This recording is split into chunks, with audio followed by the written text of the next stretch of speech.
Still snowing, but it's warmed up a bit. It's not as cold. What's this huge box? Wonder what that could be. I had a lot of friends come over, 6 to be exact, and help me push this thing down my little path here into my forge. Let's see what it is. Let's see. Well, I'm trying to slip and die on this ice. Look at that stove. I gotta clean that up. Been redoing the shop. But look at that Dawn got. It's a 25-pound little giant power hammer in all its glory. I've been busy out here. I've been repurposing pallets and redoing the walls. I had some aluminum sheets that I put down there too from the old trailer that I've been putting here. I'm gonna get some more of that and do the ceilings with that, the metal. But look at that 25-pound little giant. It's all, I had to do that concrete pour and bolted it down.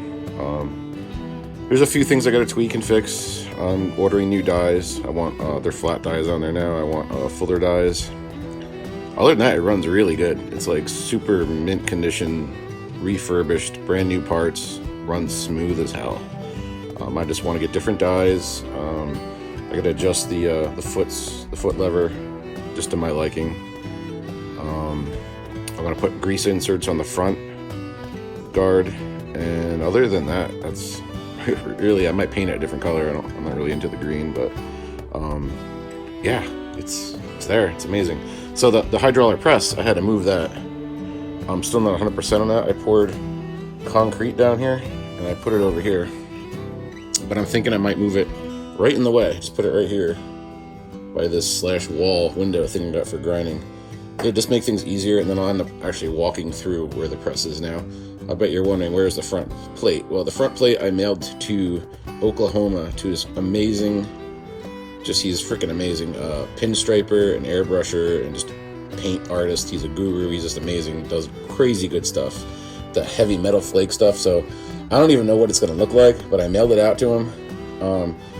And he's taking his time doing it, which is awesome because I just want him to like be comfortable and just do a kick-ass job on it. And whenever I get it, I get it. But when I get it, it's going to be a surprise, and it's going to look absolutely amazing. I already know.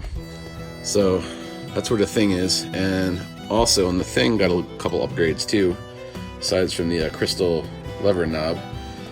But I only have one on the bottom, but I got full face dies. These huge Mamba Jammas, and they're H13. And I got the other one over right there. So I got full face dies in there just to help when you're doing bigger stuff like hammers. It just makes it a lot easier so it doesn't tip it over and fall on and stuff. But I'm gonna do a little shop tour quick. I just got in here. I gotta get that stove handled, and I'll cut back in here with you. And oh yeah, the swage block.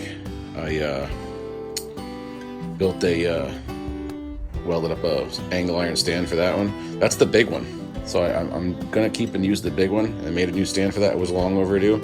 And I got the little guy over there, which I don't need to, but I mean, I don't care if I sell it or not, but it'll make room in here. So that's something I could part with, the smaller swage, but I got the bigger swage.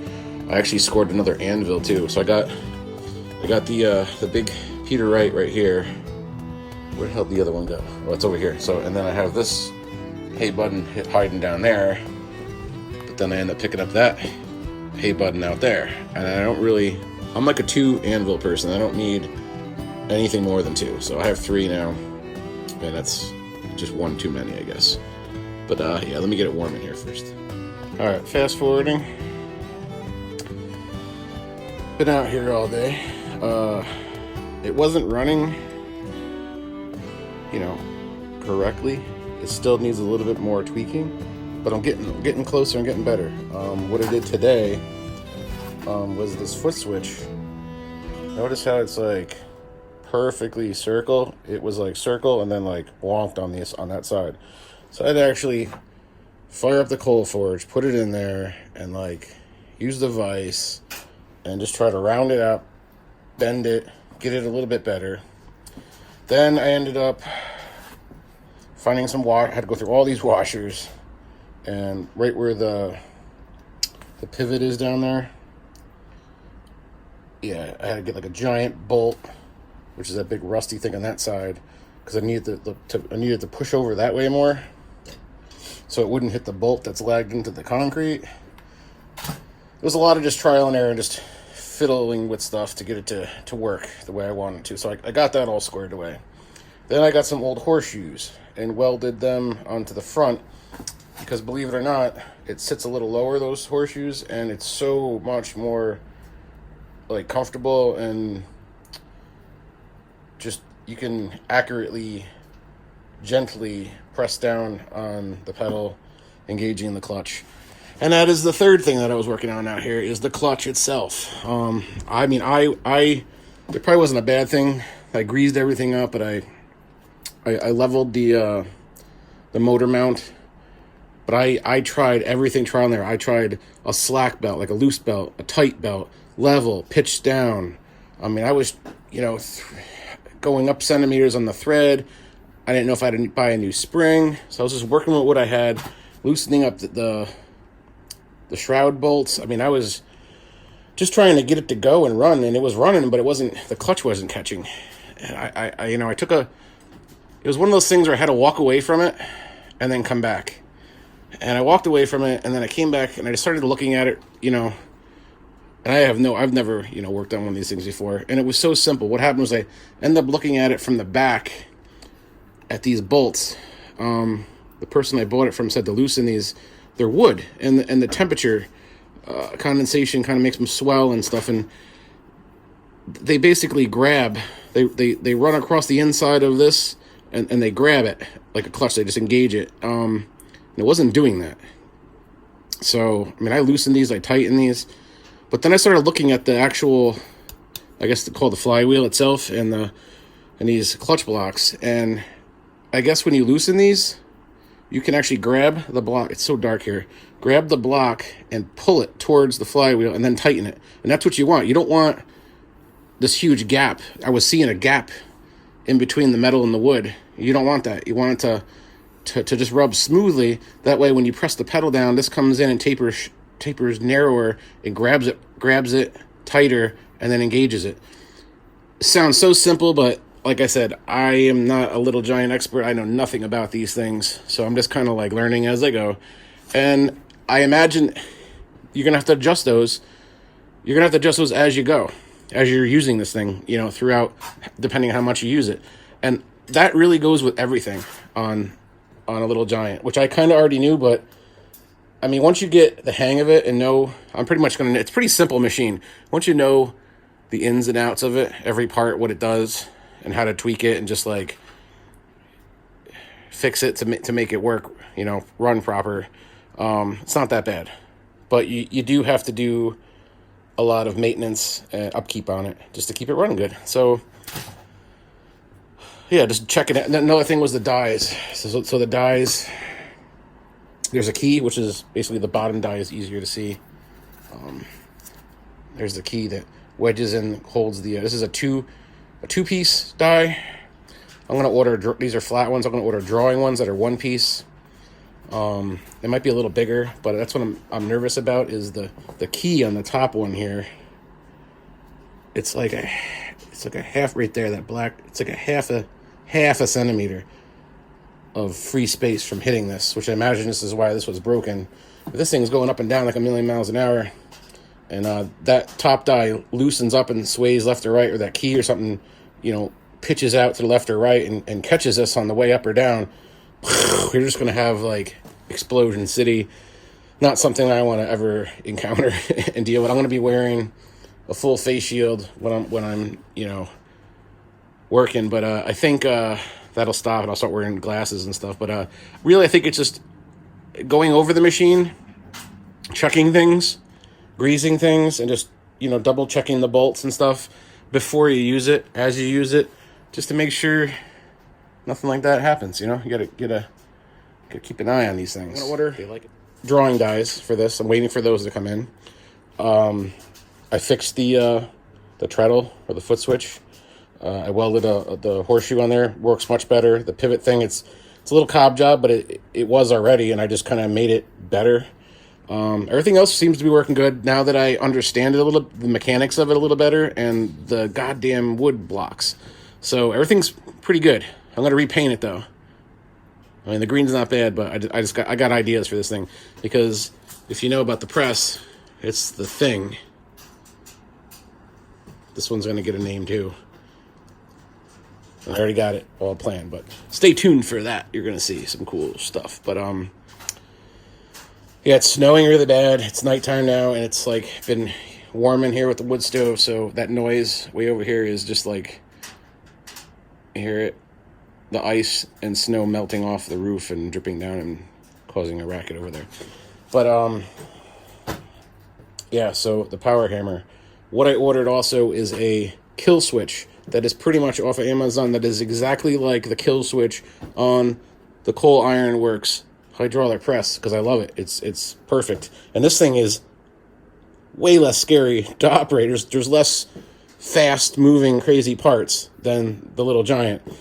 And this thing has a kill switch stop button, a big old, how can you miss it, turn it off fast stop button, which you really don't even need, because as long as you're not, but you never know. It's good. Like I said, it's just safety. It's good to have. So I ordered one of those that basically you'll plug in the electric motor, which has a switch. So I've already had this happen. The clutch got stuck, and this thing just ran by itself without me hitting the switch, full power, and that's not cool. So yeah, you need a kill switch in case something happens. You know, you never know. You get your clothing or something stuck inside this mechanicalness or whatever, your hand. You don't want any of that. You want a kill switch.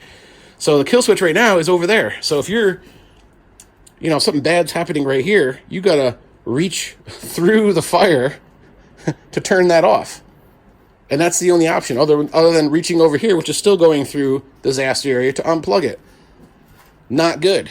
It's not good. So right now, I have the motor plugged into an extension cord, which runs way over here to the other side of the shop. And I plug it in there, have it draped over the anvil, so as I'm running it, if something happens, I just grab the plug, pull it, and unplug it out of the wall. And that's also, you know, I could do better than that. So I ordered the kill switch. I'm going to mount it over here somewhere, so I can turn it on, turn it off from here. The motor will plug into that kill switch, and then the kill switch will plug into the electric outlet in the back. And this thing will be able to be turned on and turned off within arm's reach without getting closer to the danger, if so happens, and has a slap kill switch to turn it off. Kind of important to have. So we're doing that too. Here's just a quick looky. The hammers, tongs, coal forge area. So I got the metal up there. More pallets. Do a little quick shop tour, I guess. I found some cool decorative metal. Let's see, that fell down. That was. Oh. Damn it. Kind of like that. Me initials, I gotta shift that over there, but yeah, you get the idea. The anvil, I leveled that out, and as I said before, the swage block, I made an angle iron stand for it. I've been wanting to do that forever. I accumulated a lot more metal that's outside in the snow. Rebar, pile, like tons of horseshoes, tons of rebar, tons of pipes, which I'm so happy I went and got those, because actually we used the pipes. Let me tell you, that was a show getting it in here. 6 people pushed it to the door from outside. We threw it on pipes and rolled it on pipes like the Egyptians did. Moved this anvil out of the way and up onto here, and then bolted it down. It was actually easy with 6 people, but it's amazing with 6 people. With 1 or 2 people, it's almost impossible. But with 6 people, it's very easy. There's sand down in the bottom of that swage block too, so when I'm doing drifts and stuff, they'll shoot down into the stand and stay there. They won't catch fire, and it's just kind of like a nice soft landing for the chisels and the hot cuts and stuff. Said before too, I got Gooch painting the front face of the hydraulic press.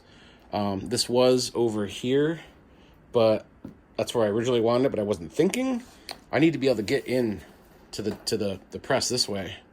So over here, kind of like the area I don't need is right up against the wall, and then that gives me all this room to walk around, but all this room to actually work and use the press too. So that's the perfect spot for the press. But I have to put some shims or something underneath there to level it out. No big deal. Still working on that. I'm working on a grinder room, so I have this. I'm repurposing whatever I can. I did more of the pallet wood in here. I'm gonna do metal in the front, obviously, because there's sparks. That's where I keep my paint for now until summertime, so it doesn't freeze. I gotta shop vac and clean everything in here. I'm gonna order a air filter system and put a metal roof up on here too, with an air filter system in here with the fan. And then I got more of the aluminum that I'm gonna hang down right here as a blocker because of the heat from the stove. Aluminum, it'll get hot, but it won't do anything like catch fire, which is good. And it kind of keeps all the metal dust and the wood dust from doing like knife handles in this area instead of floating all around the shop. Another thing that was driving me crazy, I installed this window here, which is cool because I can see what's going on in the other room and stuff, and it adds more light and stuff. But the main reason why I did this is because when I'm working on giant swords, I'd be able to grind one side this way, and I have all the arm room in the world over here. And then when I got over here, I was always hitting the variable speed box and the wall or in the belts. So this comes right out of the wall. This crude little piece of metal here, or piece of wood here. I just turn that, and that falls out forward. You pick it up. There's this wire here too. I just drop it down on the ground, and then that window's gone. So then I can put the long swords can go right through here, and I got more room to do bigger grinding projects, longer pieces and stuff. So that's that. The grinder needs a little love, a little refurbishing. I'm ordering a new wheel for that soon. I'm not in with the square metal too. There's a bunch of stuff outside, just it's covered in snow. But this guy hooked me up with like a ton of metal for like dirt cheap. So I got some 4340, 4140, the round stuff, some wrought iron. I got so much stuff, which is awesome. I got some 4140 blocks over here to make some hammers. So I got some metal. I got some project ideas. I just had to get this little giant put in here. I'm still, trying to set that up and dial it in. But things are coming together. Things are really starting to come together in here, and that's freaking awesome. So yeah, plans for more stuff. This will be the walkway. I'll probably put all my grinders and welding supplies over here. This will be like the welding area back here. I have not worked on. It's just I've been throwing everything back here to do the other side of the shop. So it's a mess, but I'm going to reorganize and redo everything in here. I'm going to do pallets on the ceiling. I took all the license plates off and put them over here, which looks pretty cool. But I'm going to put pallet wood all on the ceiling and then metal all on the walls, because I'm going to do welding over here and there's going to be sparks flying. But I plan on putting a air compressor over in the corner with a plasma cutter. And there's going to be more sparks. Projects I've been working on too. Say hello to this lady. I got some mannequins, and what I'm going to do with these is they catch fire. I did a flame test on the finger there. So you gotta be careful and put the welder on the lowest setting. But I'm basically bending and cutting and welding pieces of metal over the entire thing, because I'll get a perfect human form by doing that. And then like a cast, I'm gonna get a grinder and split cuts down the sides, take each part apart, and then weld it back together again. And then so I'll have a hollow metal figure, and I'm gonna put, like on this one, a halo on the top, like a half skull face, a half metal face. I'm gonna put this outside in the summertime. Giant angel wings. That's gonna be a lot of work, because like all the feathers, every one of those is gonna be like individually cut and welded on there.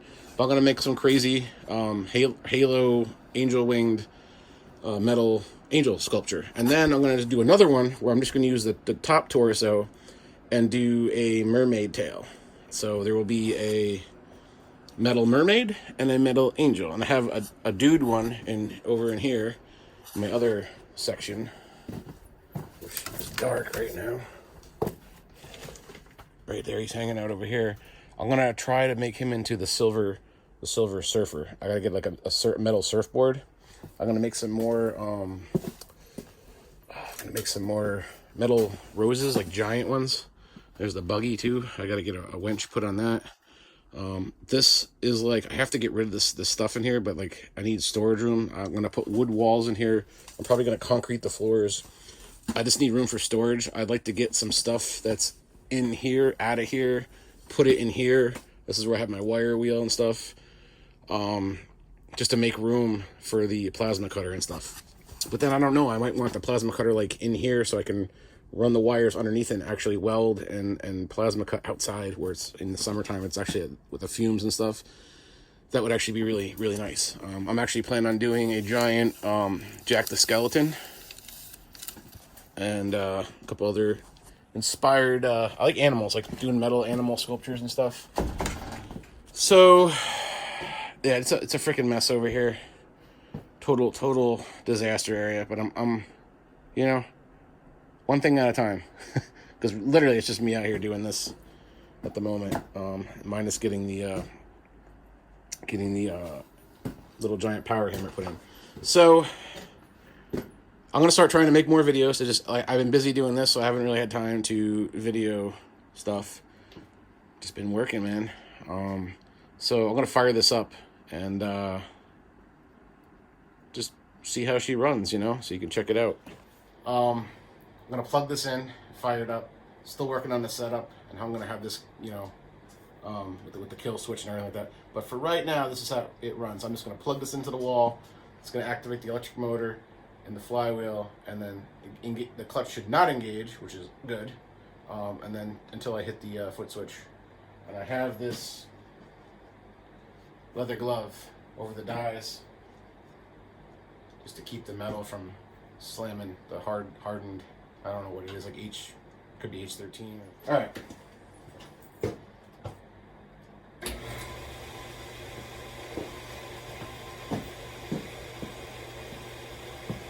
Just listen to that. You hear it? You really don't hear it. That's a good thing. It's quiet.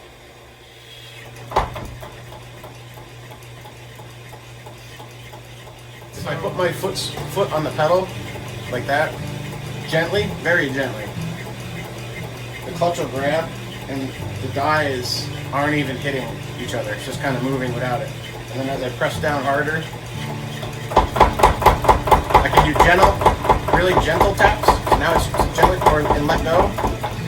And now it'll run without hitting it. Or press down a little bit harder and give it gentle taps. Or if I want to really start moving stuff fast, press down a little harder. And believe me, it hits harder than that. I just don't want to go full bore on it, but it's pretty smooth. And let go of it, and boom, it stops.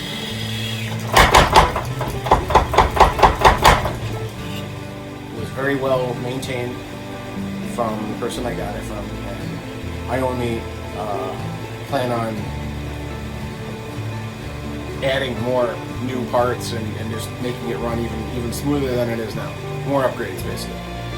I only really got it, that's why it has flat dies on here. I only really got it to draw, like, square stock and stuff, to do the swirly taper stuff down and texture stuff, and just draw stuff out. So I want the drawing dies. I don't ever plan on changing them. I'll keep the flat dies, but I'm gonna get the drawing dies, and that's pretty much what this thing's gonna be for. It just saves me from hammering and drawing stuff out. And then if I need to flatten stuff or do anything else, that's what I have the hydraulic press for. This is just going to save me from super duper long periods of hammering and stuff. And I always want the old nostalgic Little Giant power hammer. And this shop's pretty small. 50-pound Little Giants are nice, but I had a hard time just moving this thing. It's 25 pounds, so I think it's absolutely the perfect size, the perfect hammer for what I was looking for. I was kind of looking at the Air pneumatic hammers, with the Yang-Yangs and Big Blue, but I just think that for what I'm doing, and because I already have the hydraulic press, I mean, I'm sure I'll grow out of this, but maybe not. I think it'll do what I need it to. I didn't need those big giant power hammers, so I think this is good. This will work for me. I'm gonna go turn this off now. Actually, you know what? Let's do a close up. Let's do a close up of the action here. Let's give it a little look over. There's the wooden blocks. the Baldor 1 horsepower motor. Everything's clean on this. The shroud got a little banged up, and that got professionally welded, I was told, because this is cast iron. Cast iron is not fun or easy to weld. You have to like preheat it and stuff, so that was big booger welds, but it's done right, and that's all that matters. So the horseshoe pedal that I just made and fixed this whole foot switch up today, reforging it, makes it a little bit smoother to hit.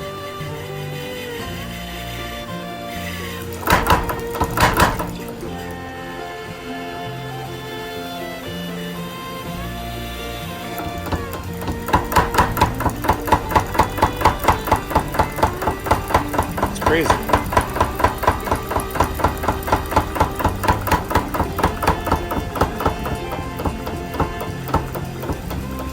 So like I said, the next couple days, I just been super duper busy. I can't even tell you how, with the weather and just other stuff going on, it's absolutely ridiculous. I don't have a spare second for myself. So when I do, and I get this all set up, I ordered some parts. Yes, I can't wait to do some actual forging on it, and I'll be making some forging videos using the Little Giant. Absolutely.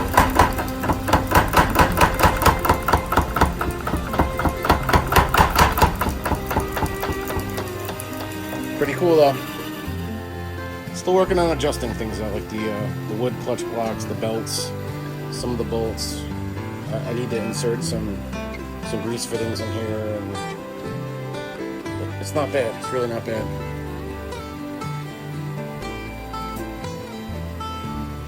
Pretty pumped about it. Another cool little thing. Like I said, I gotta reorganize and do everything. A little shout out to Forge and Feathers, Zach over in California, Washford Farm, blacksmith, Forge and Fire guy. Gave me his washer jig. Made that metal holder for it. And Dana Dupas, he was on there, got his card hanging up there. The Infinity Gauntlet forging glove. And my little baby anvil collection. The newest one that I got was this little bugger right here.